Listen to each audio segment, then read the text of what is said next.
So when a series has all positive terms, the infinite sum is going to be positive, and likewise, all of the partial sums will be positive. This will always result in a situation in which S1 is smaller than S2, is smaller than S3, and so on. And in particular, any nth partial sum would be smaller than the infinite sum of the series. So when we talked about error so far, we've kind of talked about the idea that the error is the true sum of the series minus the nth partial sum. And we were taking for granted that that was going to be a positive difference.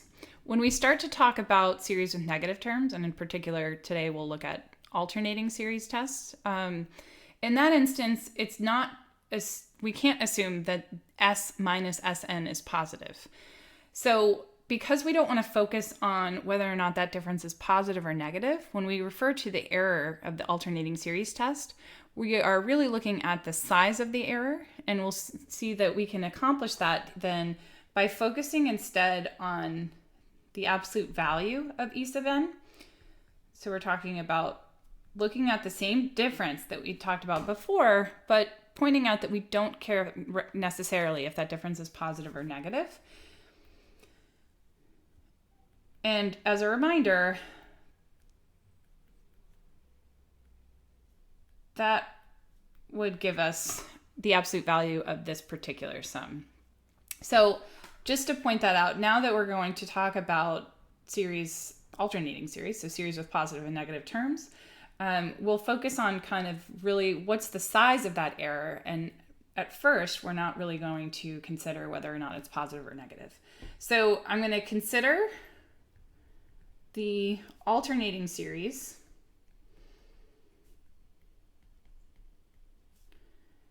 that I will express as the sum from k equals 1 to infinity of negative 1 to the k b sub k.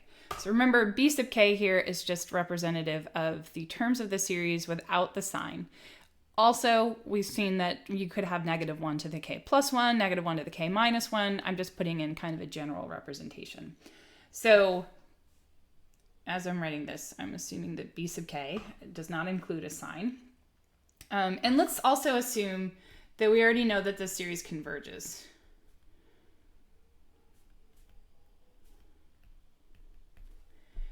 So what we know, if I know that this series converges by the alternating series test, recall that that means that the limit of b sub k is 0, and also the b sub k terms are decreasing. So b sub 1 is greater than b sub 2 is greater than b sub 3, etc. Now, for the representation I've chosen here with negative 1 to the k and k starting at 1, this is a series whose first term is negative. So because the first term is negative, the relationship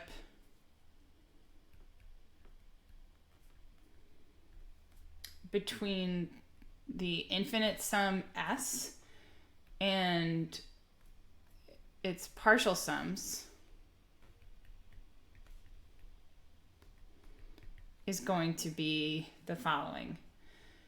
We will have that S1 is smaller than S3 is smaller than S5, and this would continue, and all of these would be smaller than the true sum of the series.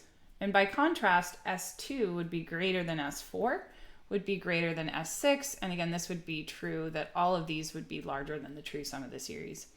As a reminder about how we could think about that, I think the visual can be helpful for plotting the partial sums as a function of n here. So if I start off with my first partial sum, let's assume, right, these are all going to be negative here. If this is my n-axis, my first partial sum is whatever the first term of the series is, which is some negative number. Then I add to that a smaller b sub 2, so that doesn't push me all the way up to the n-axis here, but let's say that is here. And then I add to that my negative b3, and then my positive B4. And this is going to continue as I go through this process, where this would start to close in on some horizontal asymptote here, and we can think about that as the true sum of the series. Now, what I want to get from this picture is a few things. First of all, if the situation were different, in which the first term was positive, what would happen is these would all sit above the n-axis, and also my inequalities here would flip. It would be the odd indexed partial sums that would be decreasing toward S, and the even indexed partial sums that would be increasing toward S. However, we would always see this dichotomy of the odd indexed terms and the even indexed terms. And one thing that's significant is notice that to get from one partial sum to the next, you always have to jump over the dotted line, which represents the true sum of the series. So think about what that means with respect to the error. If I wanted to find for instance, E sub 3, the error in using the third partial sum, that would be